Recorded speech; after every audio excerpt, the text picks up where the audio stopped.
Like my only hope, in the Ukraine theater is that Russia will be very, very careful, cautious in its response to these provocations. And I hope there are not too many of them. I hope that their missiles continue to shoot down the ATACMS and Storm Shadows and so forth. And they don't feel tremendous pressure to make a really strong response. And in the meantime, they launch an offensive that is just that just brings about the total collapse of the Ukrainian defenses. And then I think if they can do that, this is the thing, which is not impossible. I mean, all these things could happen. And then Trump takes office. At that point, he won't have the pressure.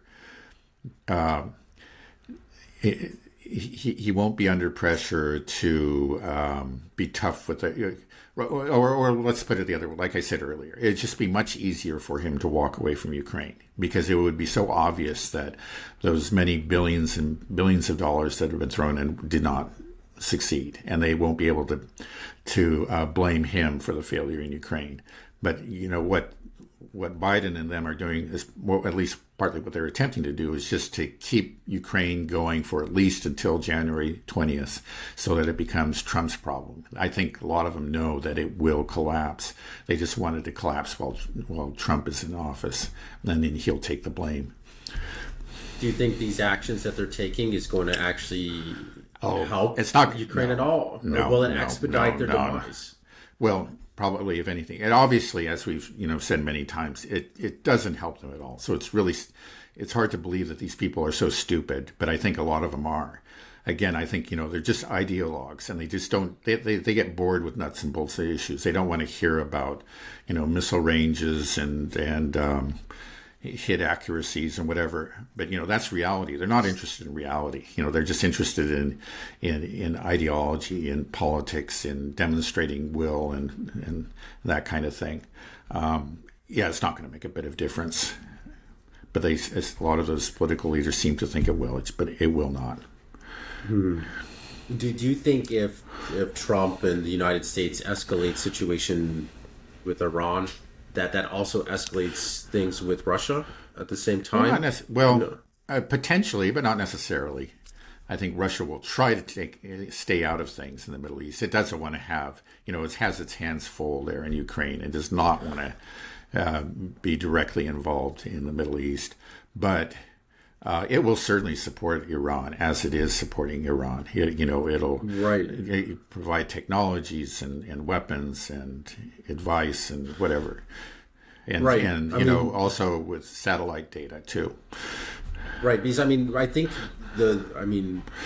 within Russia, people know that who we're fighting is NATO and primarily the United States. That's who we're fighting, America.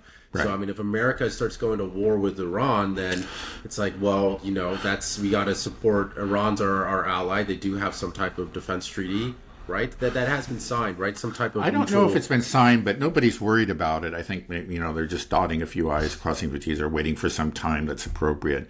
But I think it's basically a done deal. I haven't heard anything to contradict that. Yeah. Right. So Russia will support Iran, and they also have an incentive to, because if Iran is waging a war against America, well, Russia is currently waging a war against America via Ukraine.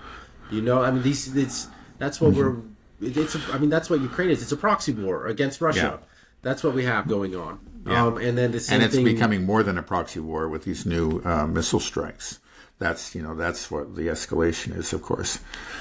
Right, it's becoming a direct war. So that's what I'm afraid of, is that we have all these Iran hawks, and then the focus goes on Iran. If we do go on a all-out war with Iran, I just see that melding into this conflict with Russia. So that's why I was kind of worried about Trump and his support with Iran, and maybe the Zionists in his camp. Yeah, so right. Yeah, it's exactly. I think. They're mainly focused on Iran, but they'll notice that Russia is backing Iran, and that could lead to further anger and escalation towards Russia. Yeah, this thing is spiraling out of control. We don't have sane people. Right. Yeah, that's the main problem. It's terrifying.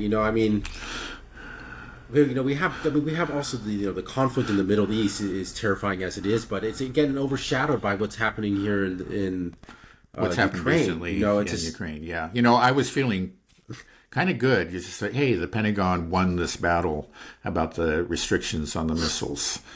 And they were sticking to their guns. And so he was thinking, well, okay, yeah, maybe this is where it stops. And then, but of course, that's not how things ended.